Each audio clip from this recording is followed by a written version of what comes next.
Good morning, good afternoon, good evening, depending on where you are joining us from today. My name is Nick Gulliver and I'm part of the Economics of Mutuality team. I'm delighted to welcome you to the first webinar in a series of 8 based on the new Oxford University Press book, Putting Purpose into Practice. The edited volume explores how the Economics of Mutuality, a groundbreaking management innovation, empowers business to thrive by meeting the needs of the world. It is based on 15 years of in-depth academic research and business practice led by the Economics of Mutuality team, Mars Incorporated, and Saïd Business School. We hope to foster a vibrant and diverse online conversation around the significant topics discussed in the book. There are a number of ways that you can join in. Read the book and share it with your network. We have made each chapter available online to access free of charge.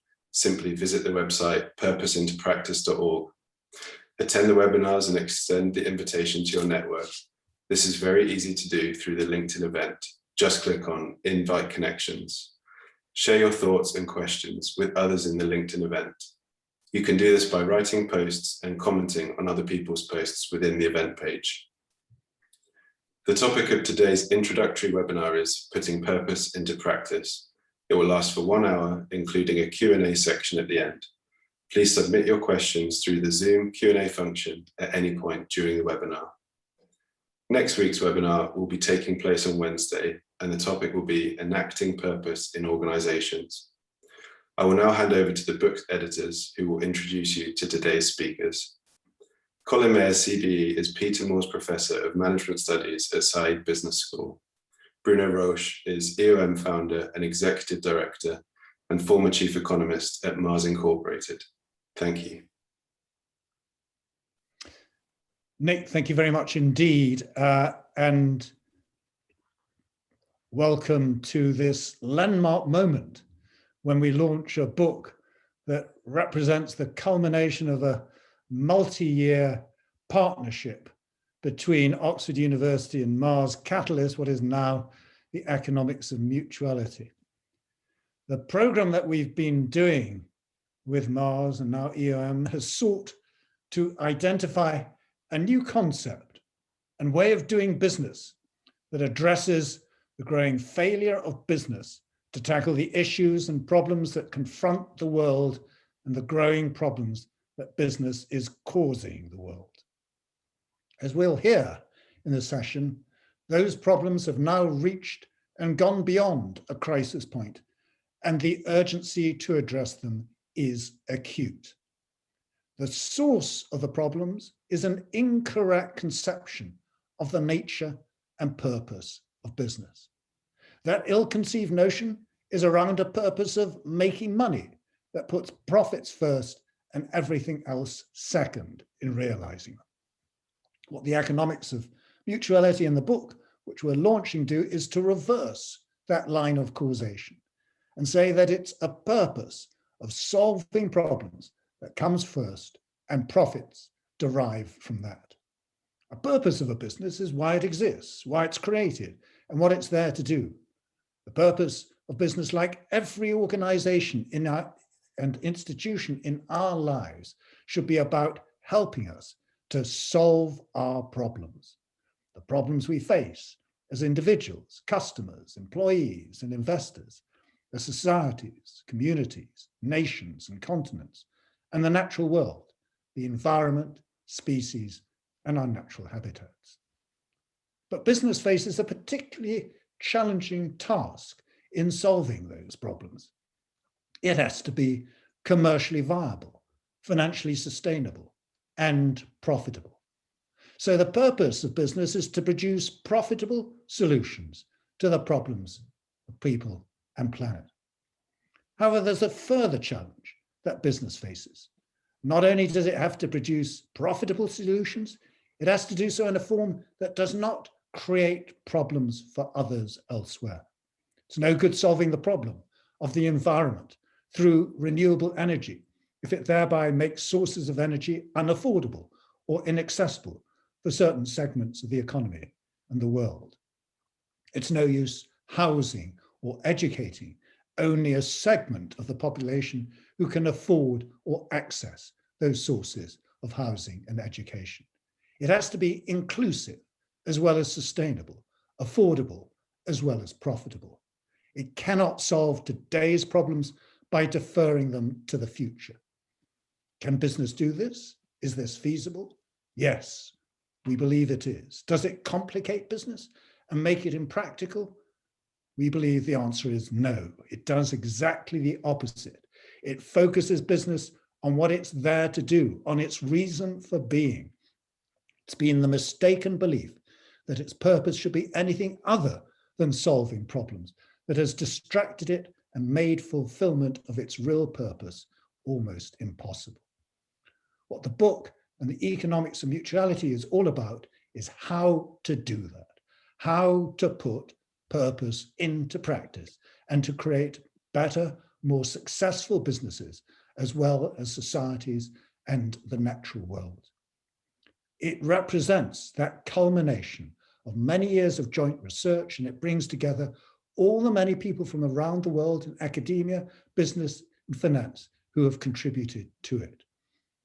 It comprises 19 chapters that comprehensively set out the principles, concepts, and methods that are required to put the economics of mutuality into practice. It then describes 14 cases of companies that have used these methods and management tools and their experiences of doing that. It's therefore highly practical as well as firmly evidence-based. And what's even better, because Oxford University Press has made it freely available on open access, it is free. And there is that user-friendly website, which Nick was referring to, at which you can read it for free. So what today's webinar and the subsequent 8 that will run weekly until the beginning of May will be to discuss the ideas that are presented in the book. We'll look in turn at enacting purpose, measuring its adoption in Mars, the role of investors, of education, the new business model, and leadership. They'll bring together a wonderful array of speakers from academia, business, and finance from around the world, some of whom have contributed to the book, to discuss its ideas and exemplify their experience of them. So, without any further ado, I'll now hand over the microphone to Bruno Roche to introduce today's session and speakers. Well, thank you very much, Colin, and good afternoon, good morning, good night to everyone. It's a real pleasure, as Colin said, to share with you this humble journey that we started with Mars almost 15 years ago, and with Oxford and Colin in particular 7 years ago. And I'd like to start with maybe with a statement to say, well, business existed before capitalism and will exist after capitalism. In the end, capitalism could be just a short parenthesis in the history of business. And as Colin said, over the past 50 years, the purpose of business has been to serve the interest of shareholders and to grow one form of capital. And this limited conception of the role of business has actually reached its limits. And nowadays, it's no longer about why business needs to be reformed, it's how. And the title of our book is to put purpose into practice. I mean, purpose these days is a buzzword, and it's been actually used a number of times, primarily for reputation purposes, for communication purposes.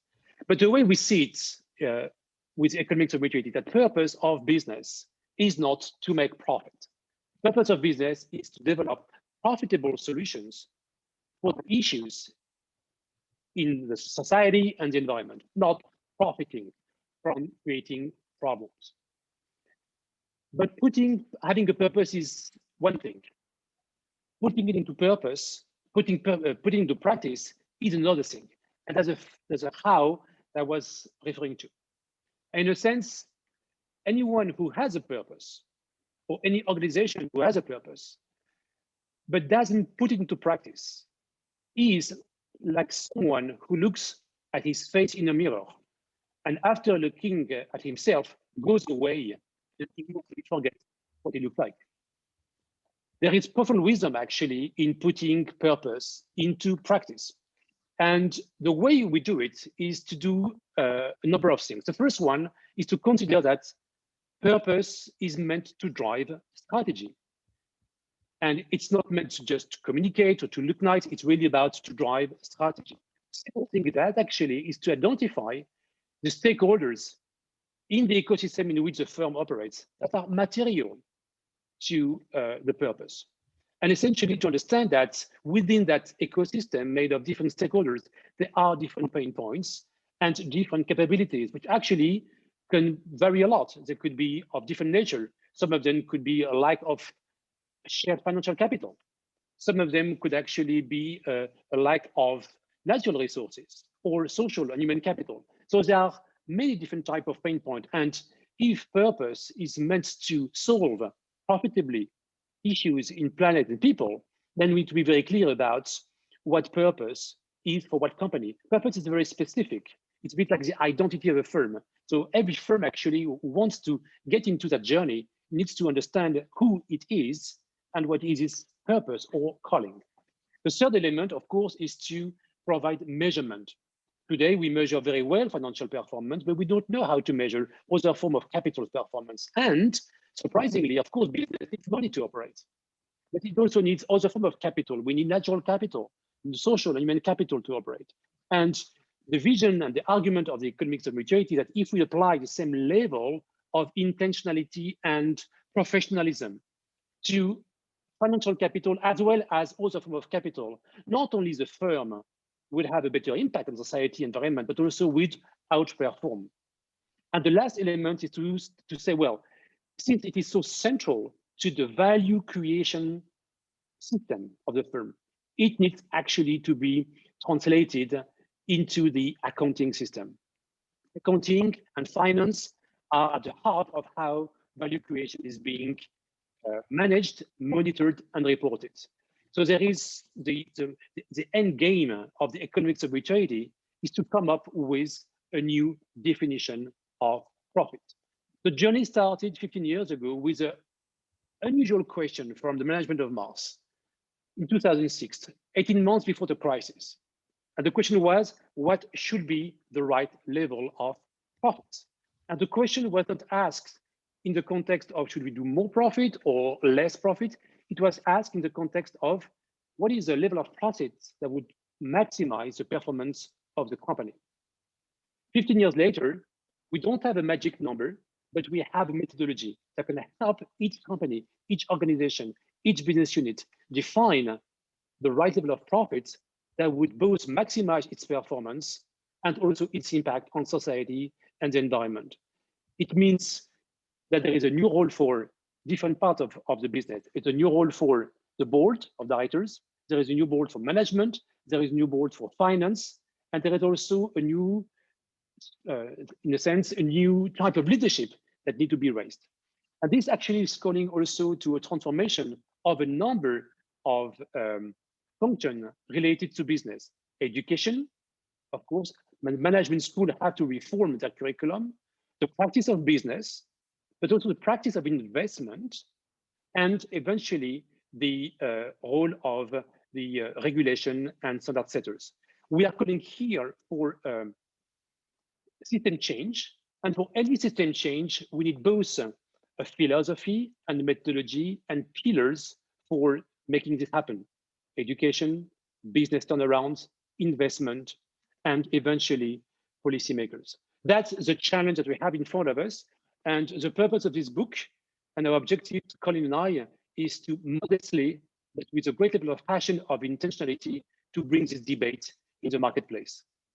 Thank you very much. And now I would like to introduce my colleague and friend, Nadia Terfous, who is the managing director of EOM Solutions, which is the consulting arm of EOM Foundation. Thank you very much, Bruno. Thank you also, Colin, and well done for this very thorough and very insightful work that articulates, the power of purpose, ways to deploy purpose, and concrete examples of organizations that have enacted purpose. I would like now to welcome Paul Polman.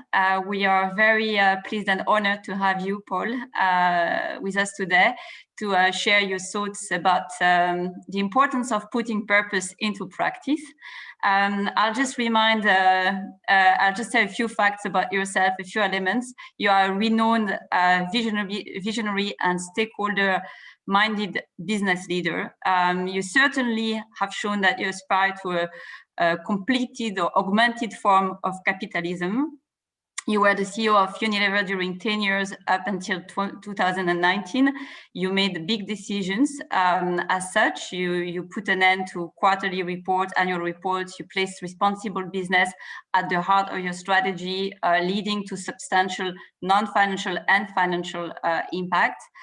You then created Imagine, a benefit corporation and foundation, accelerating business leadership to achieve the SDGs, leveraging the power of collective actions and coalitions.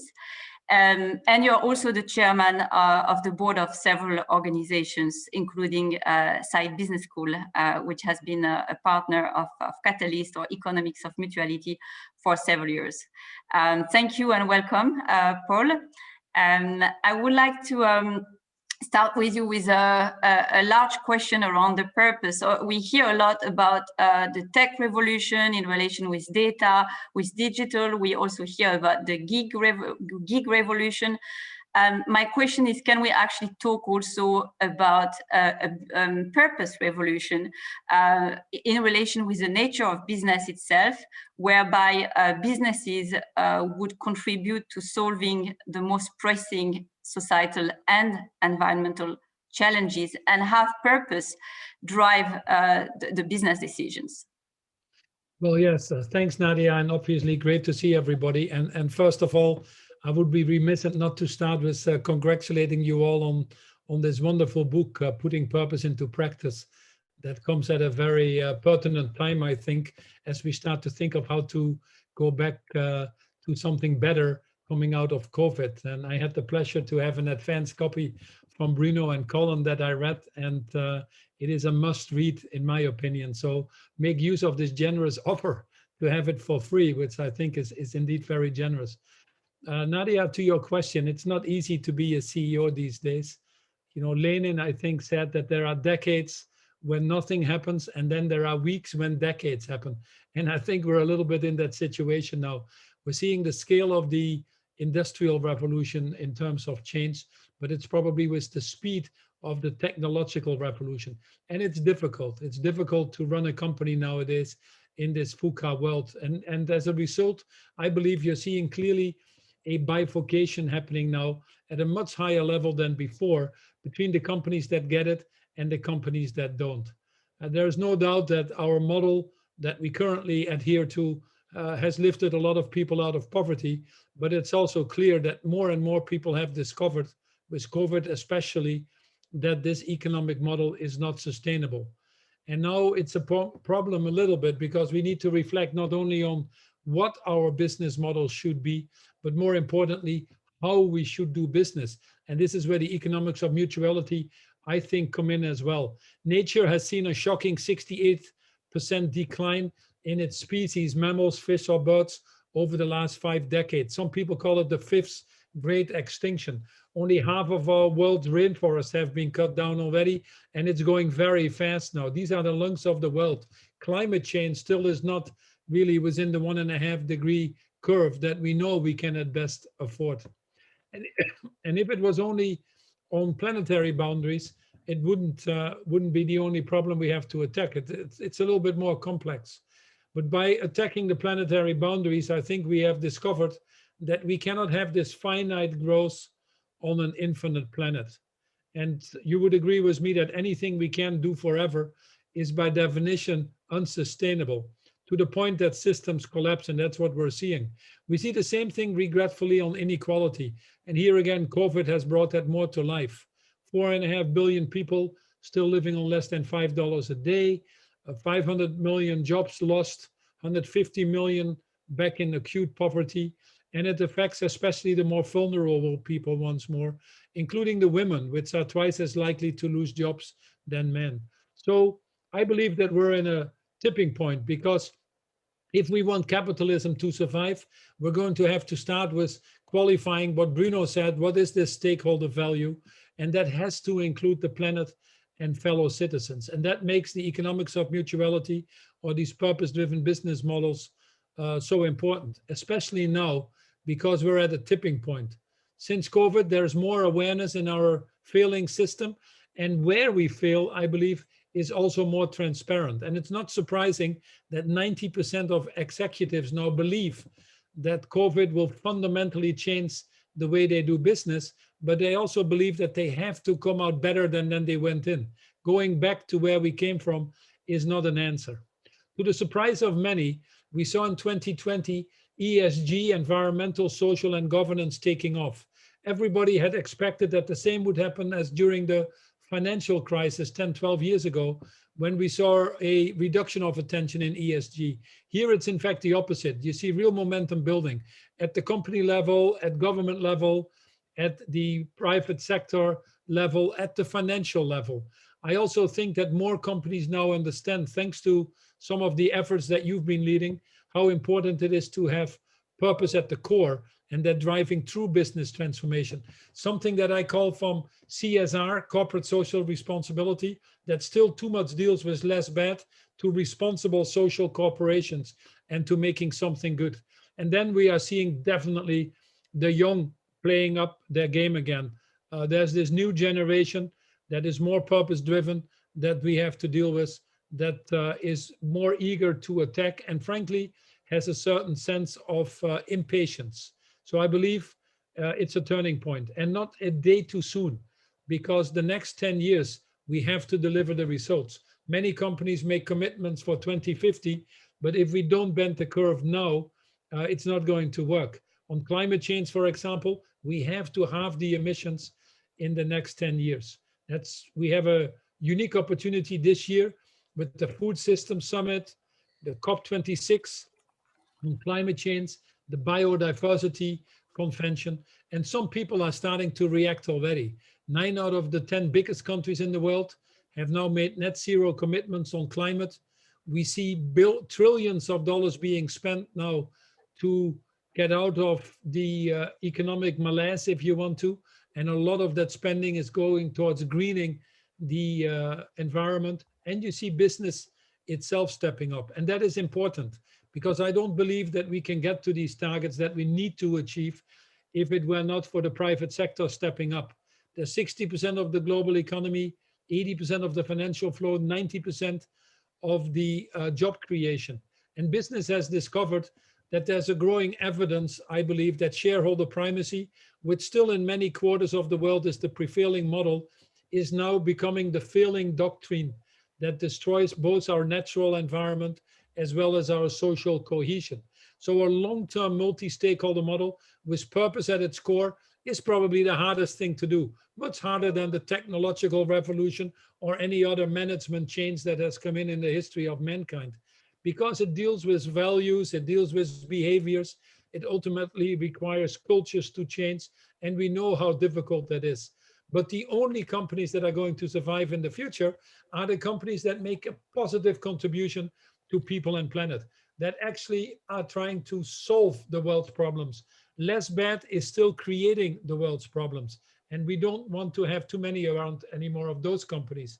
And then secondly, these companies not only have a net positive mindset, they are also willing to work on these broader systems changes that need to happen to move it forward. The priority, therefore, is very clear for companies. Inequality, climate change, you might put in as the main ones that we need to address. And increasingly, we now also, with the help of Economics of Mutuality and others, we can see that purpose-driven models are actually more profitable. Just Capital, which looked at the Russell 1000 companies, found that companies that operate under this longer-term multi-stakeholder model are outperforming the ones that don't by a factor of 30%, just over the last 4 years alone. And frankly, that should not come as a surprise. They have more motivated and energized employees. They have more delighted customers, and in their value chains, they have better relationships with their suppliers and their communities. They're probably more innovative, and all of that translates into better results. So the good news is that although it's hard to do, we are seeing some clear leaders in every industry now, leaders that take bold climate actions, that move to circular or regenerative economies, that embed nature-based solutions in their business models, that look at inequality and try to address that, more diverse business models, and the list goes on. So especially on climate, the first step, but increasingly on this broader notion of overall purpose. Thank you very much, Paul. Maybe I'd like to react to something you mentioned around 90% of executives believe that the current crisis we are living will actually change the way that we do business over the next 5 years. My question for Colin and Bruno is, do you believe that we are at a stage where we can say now, like you mentioned actually, Bruno, that it is more about the how than the why? Or do you believe that a lot of companies still need to be convinced that responsible business is a pathway to better financial performance and to solving the problems of the world? Well, I think, go ahead, Colin. Go ahead, Bruno. No, go ahead, please, Colin. Well, I'd say that to my mind, there is no question that it's no longer around the why, it's about the how. And the reason is that it has become fairly self-evident to many parts of business and the investor world that things need to fundamentally change in a way in which it was not the case, that was universally recognized 2 years ago. But the problem that many organizations face is understanding, first of all, what does a purpose actually mean? To many companies, it's a great opportunity to help to market and promote their company's business and to go on doing things exactly as they were before. But the notion that it is more fundamental than that, that it is core to a business strategy, way in which a business runs its activities, that has not been accepted by any means by every organization. So there may be an acceptance, a quite general acceptance of the significance of purpose, but what it means and how people understand it varies immensely. And what we're talking about in this book is the notion that it is absolutely core. It's the driver, or it should be the driver, of a company's strategy and everything that it does. And then following on from that is the equally difficult question of, well, how do you do it? How do you move from understanding what a real purpose is to then embedding and enacting it in a company? And that's really what we're trying to drive home in this book. Bruno, just would like to add a couple of things, because essentially we are going back into natural law here. You know, when we teach economics, one of the first things that we learn in school is that economics is nothing more, nothing less than the management of scarcities. 50 years ago, financial capital was scarce. It was kind of rational to have an economy based on financial capital. Today, financial capital is overly abundant, and actually I'm calling you from Geneva today. I live in a place where there is negative interest rates, and it's not an anomaly, it's just like a structural issue. But we have also a form of scarcities in the ecosystem. And therefore, it's not being ideologist, it's just being rational and pragmatic. Say, well, the economic system will move to addressing this new form of scarcities, which are natural capital resources and human social capital resources. So that's natural law. Now, the next question is that what is the role of business? The role of business essentially to make sense of these scarcities and create value. If you ignore the scarcities that exist in your ecosystem, you're poor. It's a bit like companies who refused to invest in marketing in the 70s and 80s. They refused to create brands. Eventually, yeah, you can go on for a while. Eventually, you are being acquired. So what I want to say here is that it's no longer nice to have. It's no longer, like you said, Paul, a corporate social responsibility agenda, do less bad at a cost. It's actually turning around the equation and to say, no, there is no other way of creating value than considering the scarcities in your ecosystem and turn them into solutions to the world. If you don't do that, you may actually be in business for a while, but you would eventually decay and disappear. And I think there are essentially two revolutions ahead of us. Of course, there is a digital revolution, which actually is going to accelerate a number of things. And this one is difficult enough, but there is parallel, the purpose revolution, if you want to put it this way. And actually the two can go together. And there is one thing that actually the COVID has revealed is that the COVID has just revealed both the innovations and the problems that existed before. It's just like an accelerator of the issues. And in a sense, I think that companies will gradually move into that space. It's a Darwinian process. Companies that will get into that space will survive and thrive. So companies that do not get into that space will eventually decay and disappear. And I think it is essential to understand this dynamic that's taking place. And some companies will look at it from a risk mitigation perspective, fine. Some of them will take it from a value creation opportunity, fine. But at some stage, depending on how you want to move forward, eventually that's the way to go. And I think it's no longer, if I had this discussion 10 years ago, I would have said, yeah, it's nice to consider, it's important to consider these issues. No, it is just like a question of survival for business. So I don't want to sound too alarming, but instead I want to sound like a positive. I think it's a golden opportunity to reposition all of business in society. That's fundamental. And in a sense, history will tell that companies that embark on these issues will eventually thrive and survive. And of course, it's not an easy one. Like any turnaround is difficult. I mean, I know, Paul, that you've been leading a large organization, but here we are talking about turnaround with a purpose.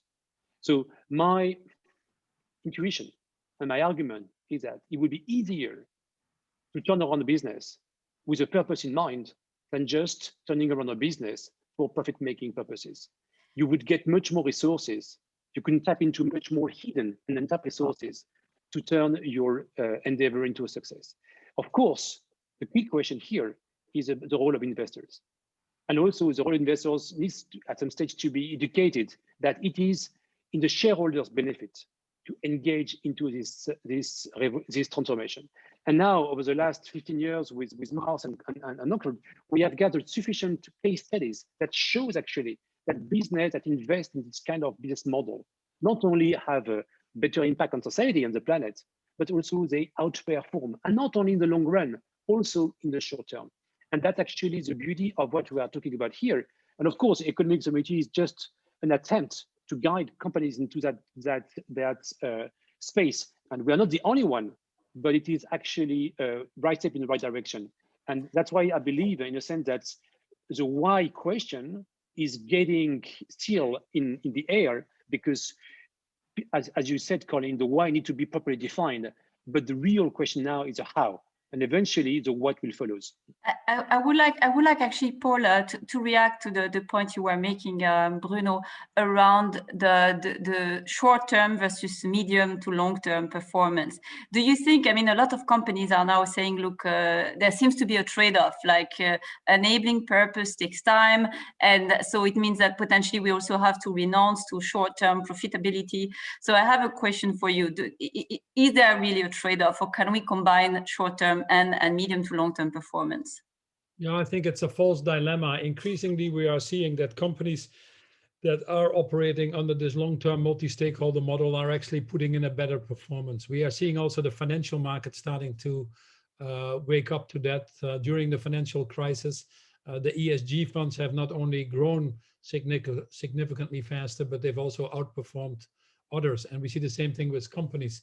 Companies that run these longer term models have outperformed the ones that pursue short-term value creation.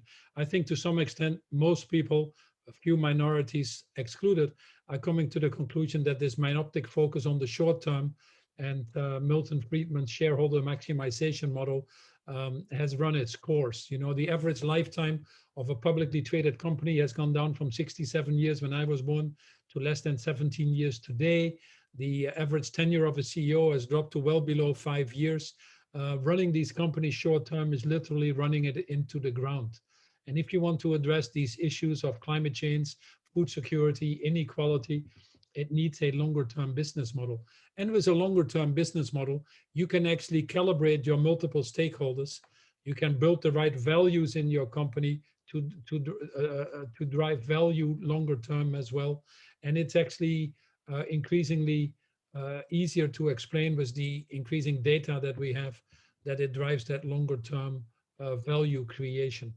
So even if you now believe in maximizing shareholder return as a prime purpose, which some people still do, and I respect them for that, although I respectfully disagree. But even if you would be in that camp, you will come to the conclusion now that investing in your people and ensuring that you have a motivating workforce or a more diverse workforce, having a more resilient supply chain by investing in your relationship up and down the supply chain, by taking in these world challenges into your business models, eliminating risks and seizing opportunities, that all these things are actually the better ways to build long-term shareholder value.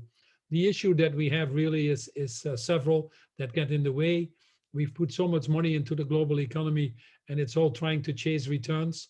As Bruno said, we have 17 trillion in the world on zero or negative interest rates. So that's not helping. They are chasing the shorter term returns to some extent. So we need to move the financial markets to the longer term. And then there is behavior that is wrongly incentivized. Not only the fund managers that are rewarded on the quarterly basis, but often the pressure comes from the boards itself, where too many of the board members are not yet fully qualified in terms of climate or ESG competence. And many CEOs would say that's where the short-term pressure comes from. And then frankly, if I may be honest, at the CEO level, the incentives are misaligned. If you really look at compensation as an example, the average duration of executive compensation is less than 2 years. More than half of the CEOs would argue that it's not the right incentive plan to run the business long term. So we have to get to this corporate governance internally into the companies as well to create that space to drive these longer term actions that are needed. It's very much what I did in Unilever, where I stopped quarterly reporting, changed the incentive systems, and put other measures in place together with the board to ensure that we could run this longer term model, not by compromising short term performance. In fact, we had 10 years of consistent top and bottom line growth, but the maximization came over the long term by optimizing it for all the stakeholders, which in Unilever's case translated itself to a 300% shareholder return over that period. So it is possible, and companies would be well served to increasingly build that into their business models. Thank you. Colin, I know that's something that you talk about in the book, and Paul mentioned that, he mentioned the incentives.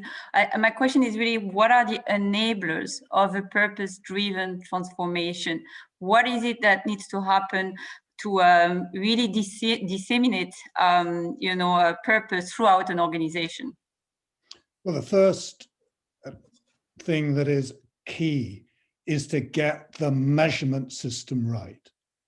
Unless one has the ability to identify the resources that are required to deliver on a purpose and to measure one's performance against it, then you simply won't get people within the organization believing it's for real. One has to link in not just the culture and the values, which are critically important in terms of encouraging a purpose-led attitude within a business. One also has to align their pay, their promotion, etc. And to do that, you need to have a reliable mechanism by which you can actually measure whether or not a company is devoting the necessary resources, investments to deliver on its purpose, and secondly, whether or not it is succeeding in doing it. And so one of the things that we're really devoting most attention to, and we discuss at length in the book, is how do you create such a measurement system? A measurement system that's driven by trying to answer the question, how to measure purpose. We've got lots of measures. We've got numerous ESG measures. Most of them contradict and conflict with each other. But the major problem with this is that they are not driven by trying to answer the right question. The right question is, how should one measure a company's purpose, align incentives with it, and then that dramatically changes the attitude of a business to it. Thank you. And that probably also this measurement avoids, I see some comments around the purpose washing. So that's also how you escape this pitfall of what I see being called as purpose washing. Paul and Bruno, I'd like to discuss a little bit the systems change. So obviously, I mean, we know that the world is still facing huge challenges and we are not going at the speed and scale that we should to actually meet the SDGs. So how do we accelerate the move and how do we provoke a real systems change? And I see a few questions around, the role of certain stakeholders, i.e. government, civil society, potentially academic institutions. Can you talk a little bit about that? Yeah. Bruno, you want to kick it off or you want me to do it? Good. Paul. Oh, I think that it's very important what you are talking about.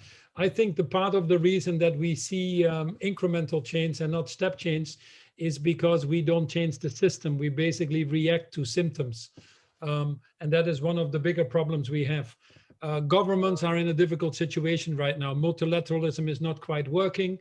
The global institutions that have supposed to deal with the global problems are not quite functioning. They were created in 1944 when the world was different, and they haven't adapted to today's realities. And yet the issues are piling up.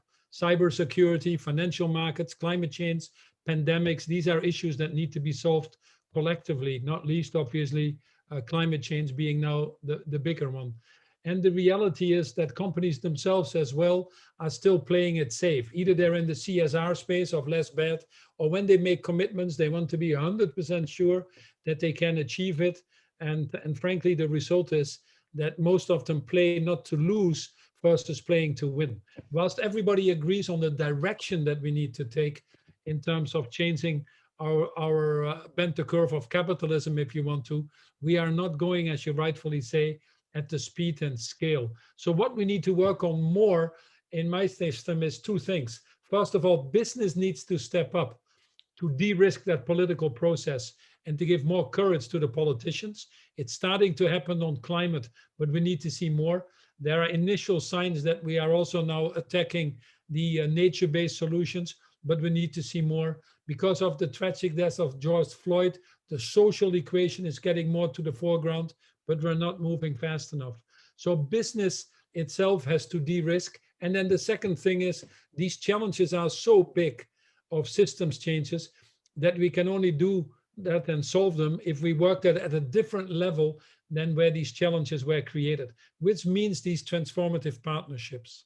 And the reason I created Imagine, where I basically moved from a formal authority in Unilever when I was running a very large company that was in 190 countries and was reaching 3 billion plus consumers a day. I'm now moving to a system where I can hopefully have bigger impact with moral authority. And our theory of change is very simple. It is to put a critical mass of CEOs together by sector across the value chain, which is for us about 20 to 25% of the value chain. And if you have that critical mass, you can actually reach tipping points. Collectively, these CEOs become more courageous. And collectively, they start to think braver and bolder if you want to. Many of the issues like moving to regenerative agriculture or solving the issues of plastics in the oceans, of attacking human rights in the value chain have to be done collectively to get that impact of speed and scale. And we've done that with food, for example, where we have 30 of the biggest food companies together, changing hopefully our food system from becoming a negative on climate change, causing about 20% of the problems with deforestation, food waste, and many other things, to a 30% solution of climate change. Otherwise, we wouldn't get there. We're doing that with 68 fashion companies, all looking at moving to regenerative cotton, getting out of plastics, or getting collectively to the Paris agreements. So it is very much this collective effort. When you have 20-25% of the industry together, it's interesting because civil society wants to participate, governments want to join, and ultimately you need the governments to create these step changes. We're starting to see that now with Europe, with the Green Deal, the biodiversity or farm to fork packages, with the European taxonomy. And I'm very happy to announce to the question of greenwashing, which always happens when there are many initiatives. There's greenwashing in the financial market, there's greenwashing in businesses, there's greenwashing with consumers who say they do things that they don't do. But at the end of the day, you need frameworks and regulations to help. And Europe is now moving quite rapidly forward with trying to define some standards, what these standards look like for ESG investment, for example, in the financial market. Broader standards are coming out now that deal with environmental and social capital. So we're moving in the right direction, although again, once more, I'd like to see us move faster with the limited time that we have available. Yes, I mean, just to build a couple of points to the description, Paul, I think we can also look at the transformation that is needed from different time horizon. I think the short-term horizon is exactly what you're doing, Paul, is to bring business together. Because essentially today, business, especially multinational corporations, have more power, more influence than nation states. It was not the case 50 years ago. Actually, the same way the nature of scarcities change, the relative power of business and government has changed the same way. So of course, there is a higher level of responsibility on the shoulder of business. And the issue we have today is actually that the business model and even the teaching of business has not changed. So essentially, leaders of large multinational corporations are ill-equipped to handle the complexity and the responsibility that the size of their business confer on them. And the idea actually of bringing this coalition of CEOs representing 25-30% of the value chain is a way actually to cope with the lack of capability actually to handle this level of complexity. So I think business should be the front runner for that reason. A, they have global access to business, are the only actually global player. They have access, they have capacities, they also have scale. So that should be the front runner. Immediately after them, it is the investment community. So that's the second pillar of the system change. That's critically important that investment understand, and they are lagging behind, but they are catching up, that actually investing in a responsible business is just a good business practice. And actually, it's not only for risk mitigation purposes, but also for net value creation. And that will, in my view, happen. And I think the COVID will accelerate the tendency, and we see that. And also with the new administration in the US, we can see actually a shift. We just had an hour ago a call with a group of private equity investors, and they're telling me actually that yes, the atmosphere is changing in the US. So that's a good news. That's, in my view, the short-term horizon. Then there are two more longer-term system change. First one is education. Education. People perish because of lack of knowledge. And in a sense, I know that it is a topic that is very dear to the heart of Colin. Exactly. I'd like Colin to react, because there's a question around business schools have perpetuated profit over purpose for the past 20 years. So yeah, what do we do about education? Yeah, no, it's absolutely true that business schools have not been a sufficient source of innovation in this area. You might expect that education should be at the forefront in terms of initiating change. It's been exactly the opposite. Business schools have tended to be at the rear guard, not the vanguard. And that's been a terrible failure. And the reason for that is, coming back to what Paul was talking about, the centrality of the Friedman doctrine has pervaded business education for the last 60 years. And therefore, virtually every course starts off by saying that we're here to help companies maximize the value of their shareholders' wealth, and everything in a business school course, it's marketing, it's strategy, it's finance, it's accounting courses, etc. Follow on from that. We should be doing exactly the opposite. We should be starting off by posing the question, what is the purpose of the business? Why does it exist? Why is it created? What can it do to help solve our problems? And how does it solve those problems? And then everything should follow from that. Thank you. Bruno, I'm getting back to you because there is also a question around one of the pillars you were mentioning for the system change, finance. And so how do we also push investors to actually put purpose into practice? Yeah, so it's going back to the second pillar, and there is the fourth one. I should not forget. It's government and regulation. But in a sense, at the moment, I don't want to get into too much detail, but at the moment there is a lot of activities in what is called the ESG space, right? So the reporting space. And as Colin said earlier on, that ESG space is quite confused. Actually, the amount of information and knowledge that comes out of this ESG metrics is not only unclear sometimes, but even contradicting. So a recent paper published by MIT called Aggregate Confusion, which actually is an interesting title in itself, that is making the comparison that between the financial rating, between the 3 or 4 like top rating agencies, the correlation is not 0.99. The correlation among the ESG type of metrics is only 0.6. So we have a problem actually with the reporting side. So I say today the issue is that the investors don't have the tools to make responsible investment in such a way that they can actually be driven by value creation. The same way actually that business didn't have the tools, the how to put purpose into practice. To some extent, the same effort that we've done with Economics of Mutuality for the business needs to take place also for the investors. So I know there is a lot of work being done at the moment, and I am hopeful actually and positive that something good will come out of this work. But it is true actually that today, if we ask if an investor wants to be a responsible investor, it's not easy, right? So it's not easy. So again, I think there will be research and insights coming from both industry and academics that eventually help equip investors to become more responsible investors. So it's an ongoing process, but I think it's going quite fast at the moment.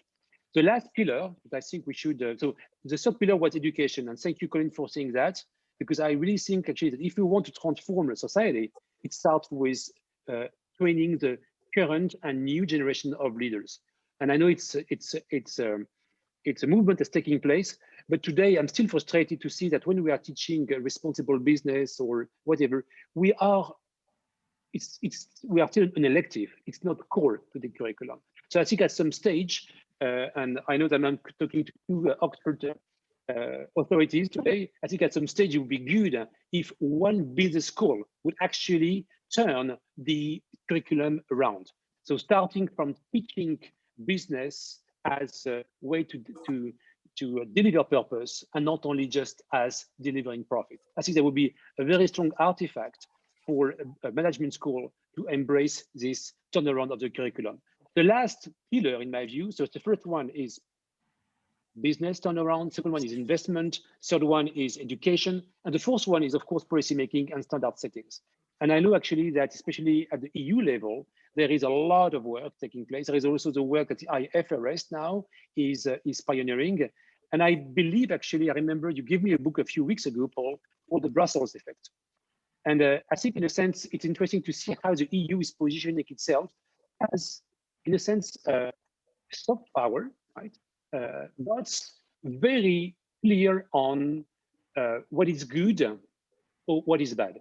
It started with the GDPR, and eventually this norm spread across the world. Even the industry in California is adopting it. And I think actually the EU has a similar opportunity to set the tone on the taxonomy for what is a responsible business for planet and society.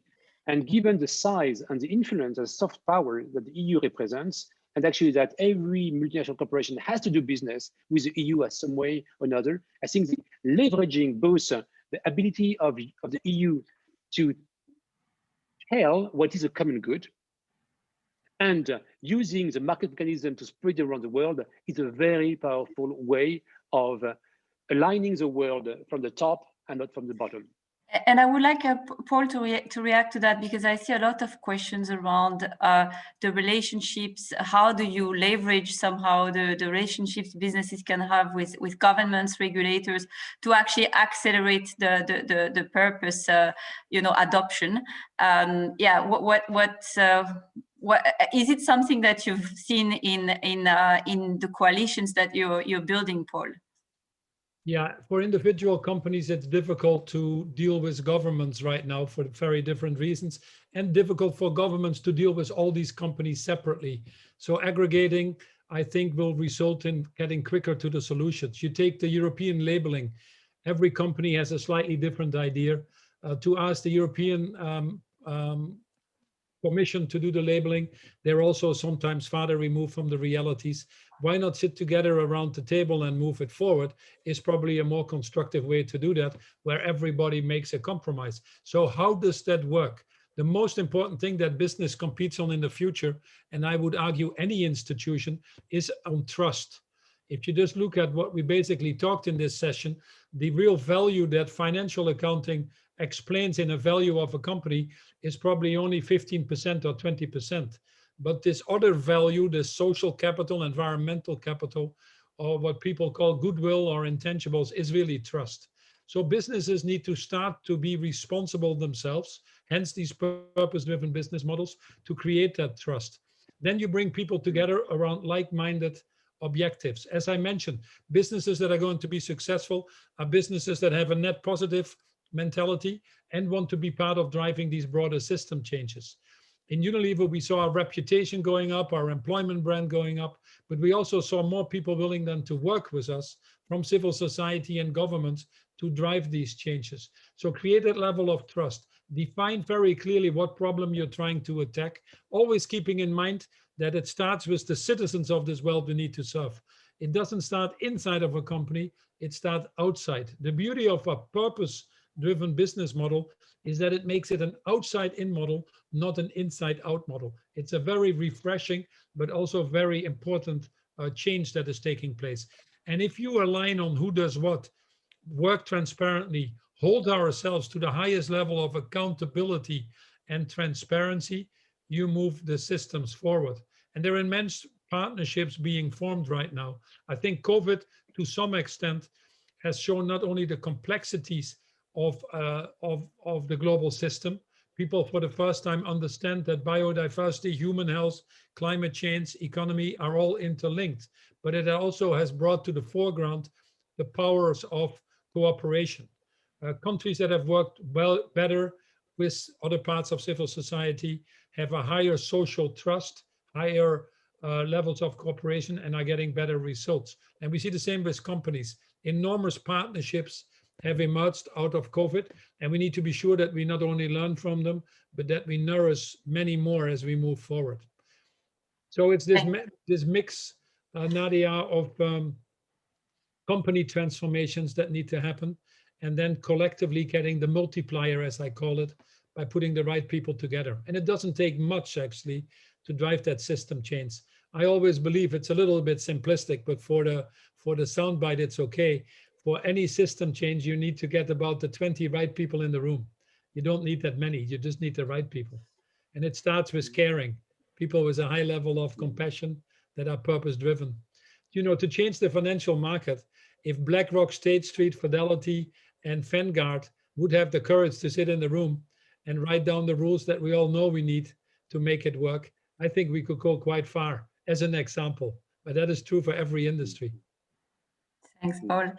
I just would like to conclude by asking each of you to spend about 30 seconds sharing what your wish would be in relation with putting purpose into practice. What would it be if you had to, press a button and suddenly something would happen? What is it that you would want to make happen? I'll start. It's a hard question. Sorry. Colin, you want to start? I'll start. To do it now before it's too late. Bruno?